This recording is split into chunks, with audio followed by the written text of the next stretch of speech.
Welcome back to another episode of 5 Minutes in Horror Haven. Keeping with the times, I'm going to keep the old alphabetical order going. And this episode's number B, what the fuck? Letter B. And the film is The Blackcoat's Daughter. Now, to give you more details, what I'm doing is I'm literally just going and finding the first movie of horror theme that I've never seen before, and keeping with alphabetical times, going with that. So, with that being said, 2015's The Blackcoat's Daughter is what I'm reviewing today. Written and directed by Osgood Perkins.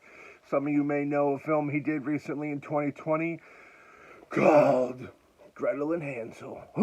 Everybody loved it. I haven't seen that yet, so maybe review that in the future. But this film stars Emma Roberts, Kiernan Shipke, Lucy Boynton, and James Remar of, the Warriors fame, of course, and Dexter. He was, I think, the father in Dexter. This film was a psychological thriller, you know what I mean, brought to you by our pals at A24, which I think A24 is killing it right now in horror as far as horror goes. Like Blumhouse, I think, is kind of in the shitter. Every now and then they pop off with something all right, but for the most part, if you're going to the theater and you want to see something horror that'll be worth your while, you're better off going with an A24 film. So, the plot of this is you got two Catholic girls, Kat and Rose. They're left behind at their boarding school for the winter break. And they're not wanted by their parents. Don't want them, but they're left back at this school, this Catholic school, during winter break, very Dutch-like. Supposedly there's nuns that are satanic up in that motherfucker, and there's also another girl, Joan, I believe her name was, and she is escapee from a mental hospital, which is always nice, who is possessed by the unholy one himself.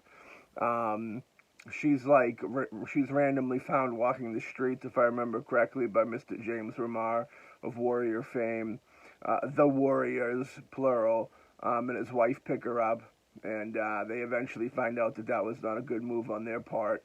But the movie was an interesting flick. It was very dark, super duper artistic, maybe too artistic, for anybody that liked Hereditary, which I loved Hereditary, but you got Hereditary, shit. A lot of those really, they're almost really artistic. I put it in the same category as The Killing of a Sacred Deer, kind of. The director who did that, he did The Lobster as well. He did The Favorite movie that was actually kind of a letdown. But if you like that quirky, artistic, weird type thing, and you like movies with satanic panic in it, you know what I mean? A lot of crazy. There's a lot of satanic panic. The first episode was kind of a Satan movie too, so that's interesting. But yeah, if you like those really artistic horror films, which I do, and you like a little satanic panic sprinkled on top of it, I think that's a flick for you to check out. I think you'd enjoy it. You know what I mean? But yeah, it's on Netflix. I caught it on Netflix. And the vinyl of this week is going to be the great The Boogeyman. Uli Lamel's The Boogeyman. You know what I mean? This actually has a superb soundtrack to it. It's all that beautiful keyboard music that we love so much from yesterday's past. You got that right there, the Boobadee. Very beautiful. This soundtrack is good. Was that Tits? There you go. Not quite Tits. They're canceled out.